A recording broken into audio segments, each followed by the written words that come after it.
On today's take, I want to talk about Goran Dragic. And do you think he's a good fit for the Clippers? Well, let's just go ahead and talk about it. When I speak on Goran Dragic, I want to say I think he's a very solid player. I think he's a very nice player. I think he's a player that can actually, help the Clippers instead of harm them. Now, I don't know if they did acquire him. What would he do? Would he come off the bench, or would they have him in a starting lineup? Because I've noticed over the last several years with Goran Dragic, there's been some little knick-knack injuries that he's had that I thought that, held him back a little bit, because I always thought he was a talented player. I always thought he was a really good, solid player that can give you, 15 and 5 a game consistently and knock down big shots and take big shots. And he's very crafty. And I always thought he was like, at one time, I actually considered him like a poor man's version of Manu Ginobili. That might be saying a little too much about Goran Dragic, but I mean, that's just the way I viewed him, because he kind of played just like Ginobili, except not to that level of Ginobili, the way he played, because him going to NBA finals and winning championships is definitely overriding when it comes to Goran Dragic, because Goran Dragic has never really had that opportunity, except the one year Miami went to the championship in the bubble. And I think he was kind of hurt then, in that season. So I always liked Goran Dragic. I always thought he would be a good fit to a championship caliber type team. And I like the way his game is. He's left-handed. Like I said, he's crafty and he's consistent. And that's what teams need when they're trying to win championships. They need consistency. And that's what Goran Dragic can give you. When you look at him with the Clippers, I think that he can definitely help the Clippers instead of harm them, because whether they had him come off the bench or be in the starting lineup, one thing about Goran Dragic, he plays hard on defense as well. He definitely really tries. He's not the best defender in the world, but he can bother you on defense. He's really, really pesty, like on defense. So I always like that about his game as well. And I think, when you look at a player like him, if he comes in off the bench or in the starting lineup, he is going to knock down some big shots, and he is not afraid to take big shots. And that's what I was speaking on yesterday in my other video in regards to Ben Simmons. Ben Simmons, when I spoke on him yesterday about the Clippers possibly acquiring him, it would be a plus for the Clippers to acquire him based upon, what Ben Simmons can do and his talent level and everything like that.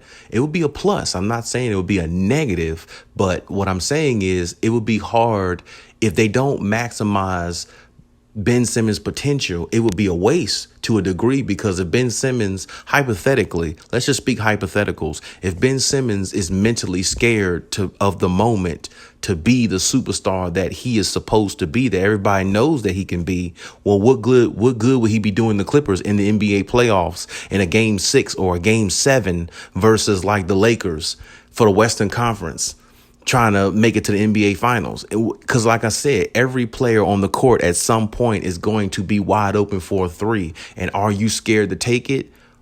And can you make it is the question. It's a make or miss league, but you have to have the aggressiveness and the confidence to take and make those shots as well. So it's like a lot comes with Ben Simmons.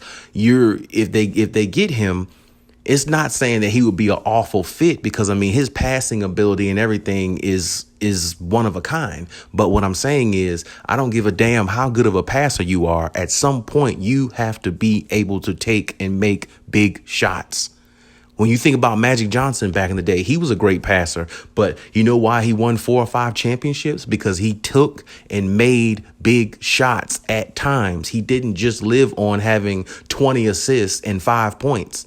You know why Jason Kidd won a championship eventually in his career as he got older? Because he became a better jump shooter along with his passing. When he was a great passer in his younger days, he didn't win championships because he didn't know how to shoot. And he didn't have that part of his game that would help him elevate to win championships. Because when you're trying to win a championship, you have to, if you're not making big shots all the time, you have to be aggressive and take them. Look at Giannis in the playoffs. Look at Giannis in the finals.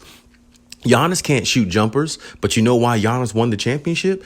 Because not only because everybody got injured, I definitely give you that if that's what you're thinking, but he won the championship over the Phoenix Suns because he wasn't scared of the moment. He took jumpers, even though he didn't make all his jumpers. Didn't you see him take threes with confidence? Didn't you see him go through the free throw line with confidence? Right. This is what I'm saying. Confidence breeds championships. And if they did acquire Ben Simmons, he has to have the confidence to help the Clippers. If he don't have the confidence and if he can't mentally make himself get rid of his demons, he would be doing the Clippers no justice. So that was my point yesterday in regards to Ben Simmons. But when we talk about Goran Dragic, I'm not saying Goran Dragic would be a better fit than Ben Simmons, but one thing I do know about Goran Dragic, if they did get him and he did come off the bench, he would bring consistency and he's fearless. Consistency and fearless is good combinations, especially when you look at players like the Clippers already have, like a Terrence Mann. Terrence Mann, he's not the best shooter in the world, but was he scared of the moment when he was asked to go in against Utah? Right. He put up 39 points and helped the Clippers close out that series. And this is what I'm talking about. If you have a player who's mentally scared, it's not going to work. So, like I said, there again, I will give Ben Simmons this if they do acquire him.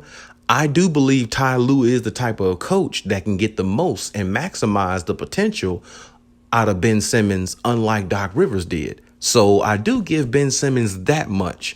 Like I said, I think Ty Lue would be able to get something out of Ben Simmons that most other coaches can't. So if he did get, acquired by the Clippers, I would embrace it because I believe Ty Lue, what he did with Reggie Jackson last year, putting Reggie Jackson in position to play the way he did, maximizing his potential, I got to give Ty Lue some credit. You know what I'm saying? I really do. So that would be the plus side if Ben Simmons did come to the Clippers. But back on Goran Dragic, like I said, I like what he brings. I like his intensity. I'm not sure. He's a lot older now. He's been in the league a long time, seemed like, and, he's had a little knick-knack injuries over the last few seasons. So it's like, it's kind of like a iffy situation to me. But I mean, if they did add him, if he could be healthy and play for them, I think he can, definitely help their chances of being a formidable team in the regular season, so they can, make it to the playoffs and, get a seed, so they won't have to do the play-in tournament or something like that. I think he's definitely somebody who can help them, get over that hump in regards to the regular season. So maybe when Kawhi does come back, they'll have a full roster, ready to go to make the run. I'm just not sure one thing about Goran Dragic specifically. I was reading the reports that the Clippers are thinking about giving away Patrick Beverley and Zubac for a pick, I believe, for Goran Dragic. Now, I don't believe they should do that personally. I believe that's a little too much for Goran Dragic, me personally, especially, with Goran Dragic's injury history. I'm not sure. But then again, Patrick Beverley is injured a lot too, or has been the last few seasons seem like, but there again, his value is really high. What we saw him do on Devin Booker in the playoffs, I mean, you can't overlook that. That was pretty special defense, and getting in somebody's head. I mean, that was, picture perfect defense. You know what I'm saying? And he is capable of knocking down a big three as well, too, because we saw him knock down some big shots. So I don't want to discredit Patrick Beverley. And I don't think they should get rid of Zubac like that either for a player like Goran Dragic, especially if he's injury prone, when Zubac is a lot younger and he's another big body in the paint who can,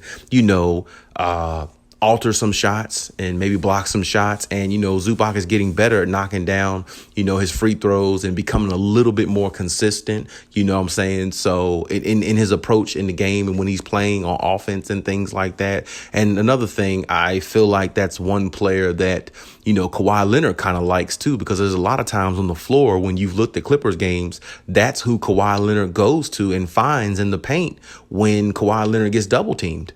So that's one player that Kawhi Leonard actually likes, in the position that he plays and the way he plays and the way his game is fits Kawhi Leonard. It fits Kawhi Leonard's game because when Kawhi Leonard's double team, I've seen plenty of times where Kawhi went straight to Zubac and Zubac gets a dunk and an and one, and it's perfect. It's almost like they were playing pick and roll at times. So it's like getting rid of Zubac at his age and, his growth and development, where he's heading. I'm not sure if that would be a good person or a good player to get rid of on the team. But I mean, hey, you know what I'm saying?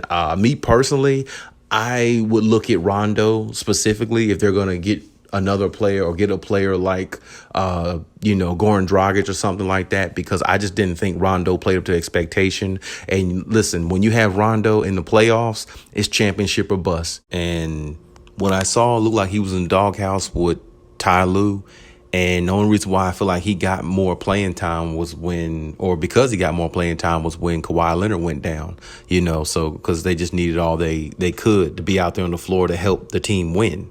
And it wasn't a success, and it didn't look like it was going to be a success with Rondo because it looked like they were just playing without him, and it looked like they were going to win the championship, or get to the finals without his services. So, that's just my opinion. But, hey, like I said, I'm not sure what direction the Clippers are going to go. Are they going to look at Goran Dragic or, who are they going to pull off in a trade? But I definitely think the Clippers are looking at, another acquisition to help the team be a little bit better and to kind of fill a little bit of a void with Kawhi Leonard being gone and everything. So that's something definitely to look out for and see. But I mean, hey, leave any comments in the comment section and let me know what you think. Is Goran Dragic somebody they should look at, or maybe another player that you could think of? And hey, we can talk about it like we always do. And Cali out.